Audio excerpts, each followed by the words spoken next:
Triple axel jump, triple axel. Why is the triple axel such a big deal?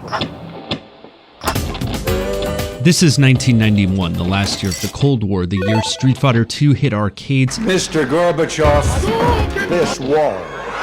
And the year Tonya Harding became the first American woman to perform a triple axel in competition. The famous rivalry that bloomed is the one between Tonya Harding and Nancy Kerrigan. And in 1991 at the Target Center in Minneapolis, Minnesota, that meant Nancy Kerrigan. Very elegant. And here comes Tonya Harding. She's a very powerful skater. Kerrigan had this music. Tonya Harding had Batman. I'm Batman. And the triple axel is the 58 frames at the heart of that elegant, powerful split. Mirai Nagasu is the only other American woman to land a triple axel in competition, and when you ask her to define it in one word, Triple axel? she has to think about it. And the thing is, the more you know about the triple axel, the more impressive it gets.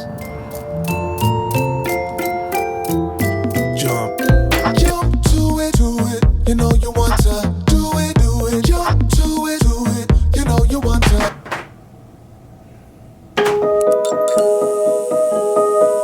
the triple axel really starts with the approach. The triple axel has a forward takeoff where the skater pushes off the outside edge of the skate, unlike, say, a toe loop where the jumper relies on the toe of their skate to thrust up and turn. The approach is also forward instead of backwards.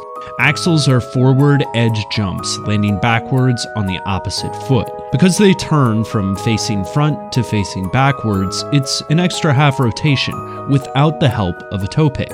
All that makes the approach the engine of the jump. Deborah Keane has studied figure skating and the biomechanics of single, double, and triple axels. They need to generate the vertical velocity, but they also need to generate their angular momentum or the rotational momentum for the jump, and that's all got to happen during the approach up to the takeoff. You'll see skaters with a slight skid on the ice that helps, but most of the twist comes from their bodies, not the ice. Once you're in the air, you have to deal with what you generated on the ice. So, great skaters have big jumps, but rotation speed makes or breaks a triple axel. You need to spin fast. This chart shows a small sample of single, double, and triple axel jumps. You can see the triple axel jump length is often shorter than the double axel length. That's because that extra energy is going into faster rotation. Harding needed to snap into a tight rotation as quickly as possible. The triple axel is a physics problem. But in terms of body position, you don't want your elbows sticking out. You don't want your arms way out in front of you. You don't want your knees sticking out. It should look sort of, I guess, as close as you could to a pencil. Skaters have to use a lot of upper body strength to keep their arms tucked in so it won't slow down their spin. It's only once they've spun 3.5 times in the air that they can start figuring out how to land.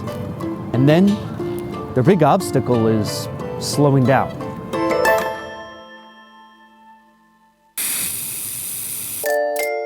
Skaters try to land on the ball of their opposite foot to absorb the speed of the rotation and the big weight of their descent.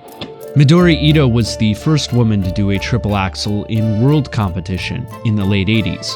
When she wobbles like this, or Tonya Harding nearly falls over, they're compensating for a huge rotational velocity, all while trying to look good. A triple axel turns physics into poetry, and that's probably the reason it's hard to describe for anybody in just one word. Triple axel? Historical. In the triple axel, power and elegance are complements, not contradictions. Bruce Wayne and Batman, they're the same person. A lot happened after 1991, but in the Target Center in Minneapolis, Minnesota, Tonya Harding landed.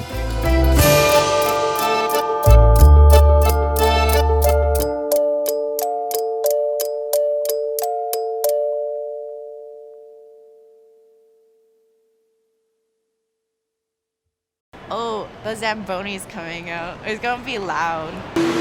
Oh, the Zamboni's coming. It's gonna be loud.